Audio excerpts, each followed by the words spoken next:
cite l'apôtre Paul comme étant contre la loi. Voyons quelques versets seulement. Romains 7, verset 12. Romains 7, 12. La loi, elle, est donc sainte, et saint le précepte, et juste et bon.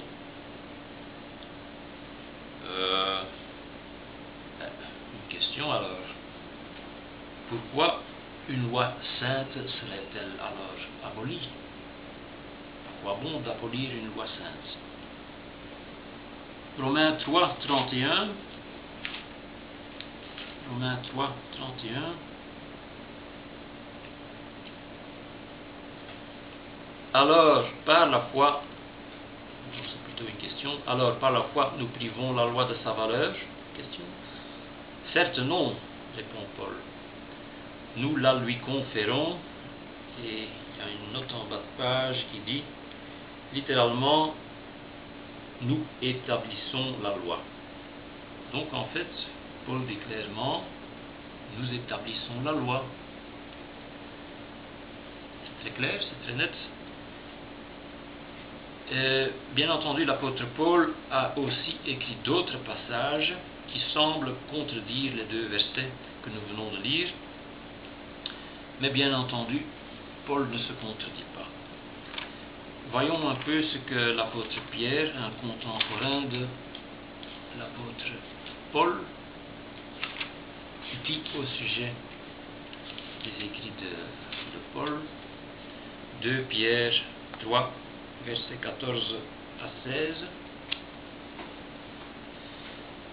C'est pourquoi, très cher, en attendant, mettez votre zèle à être sans tache et sans reproche, pour être trouvé en paix. Tenez la longanimité de notre Seigneur pour salutaire, comme notre cher frère Paul vous l'a aussi écrit, selon la sagesse qui lui a été donnée. Il le fait d'ailleurs dans toutes les lettres où il parle de ces questions. Il s'y rencontre des points obscurs que les gens sans instruction et sans fermeté détournent de leur sens, comme d'ailleurs les autres écritures, pour leur propre perdition. Donc comprenons bien que même l'apôtre Pierre trouvait qu'il y avait quand même des choses, des points obscurs dans toutes les lettres de l'apôtre Paul. Et c'est ce qui est, c'est vrai, c'est correct, il y a des points obscurs. Et c'est pourquoi j'ai d'ailleurs commencé cette étude biblique en disant que les Écritures ne se contredisent jamais et que les passages difficiles à comprendre, peu clairs, ne peuvent jamais contredire des passages clairs, faciles à comprendre. Et pour arriver à une bonne compréhension de la Bible, c'est par là qu'il faut commencer, par les passages clairs, très faciles à comprendre, très nets. Quand un passage dit « je confirme la loi », il ne faut plus chercher à d'autres passages qui semblent dire qu'il abolit la loi. Non, c'est faux, puisqu'il a déjà dit qu'il la confirme. Donc dans ce sens, il faut plutôt interpréter les passages difficiles d'une manière qu'ils soient conformes aux passages faciles à comprendre. C'est ainsi qu'on va découvrir la vérité. Souvent les gens font le contraire, ils trouvent un verset très obscur, ils oublient tous les versets très clairs, très nets, ils ne le citent jamais, et ensuite ils donnent leur propre interprétation privée des passages compliqués, difficiles, obscurs, comme dit l'apôtre Pierre. Et comme ça, finalement, ils arrivent à abolir la loi dans leur cerveau au moins, dans leur idée,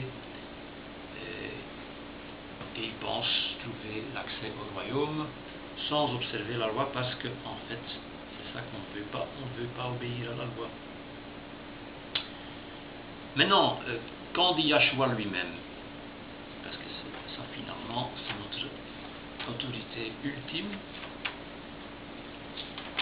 Retournons à l'évangile de Matthieu,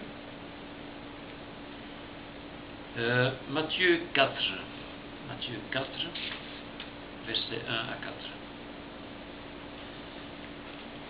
Alors Yahshua fut conduit au désert par l'Esprit pour être tenté par le diable. Il jeûna 40 jours et 40 nuits, après quoi il eut faim.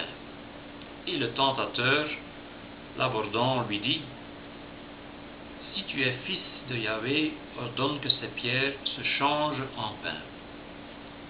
Mais il répliqua: Il est écrit: L'homme ne vit pas seulement de pain, mais de toute parole qui sort de la bouche de Yahvé. Donc, il faut vivre de toute parole de Yahvé.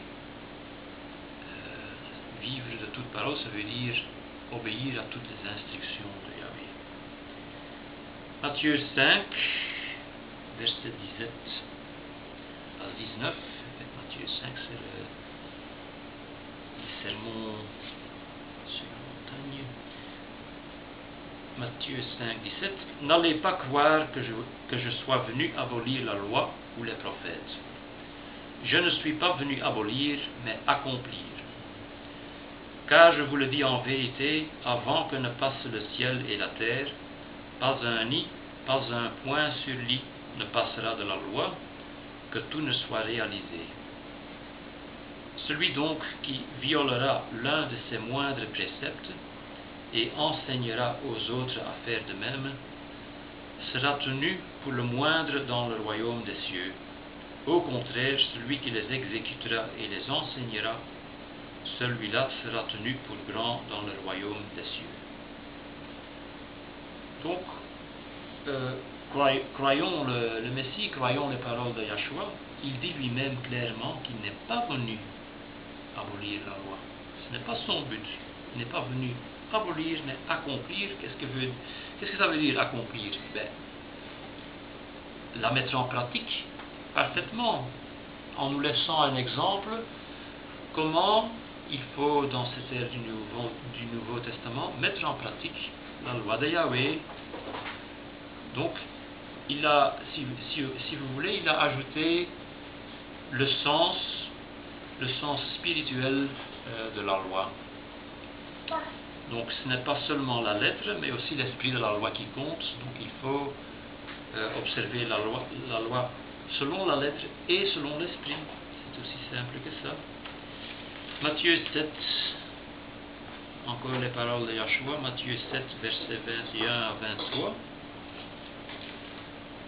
Matthieu 7, 21 à 23. Ce n'est pas en me disant Seigneur, Seigneur, qu'on entrera dans le royaume des cieux, mais c'est en faisant la volonté de mon Père qui est dans les cieux. Beaucoup me diront en ce jour-là, Seigneur, Seigneur, n'est-ce pas en ton nom que nous avons prophétisé? En ton nom que nous avons chassé les démons?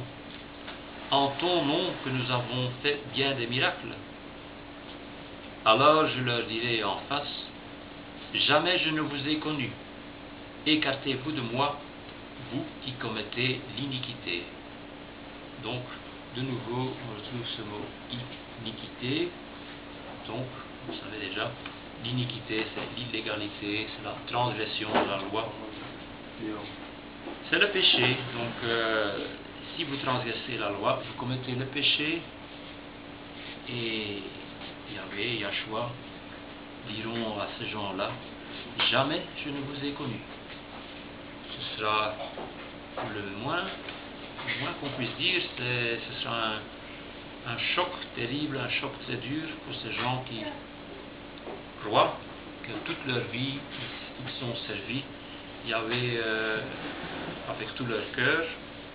D'entendre de telles paroles, c'est vraiment très très dur. Et c'est à éviter, hein, ça, c'est évident.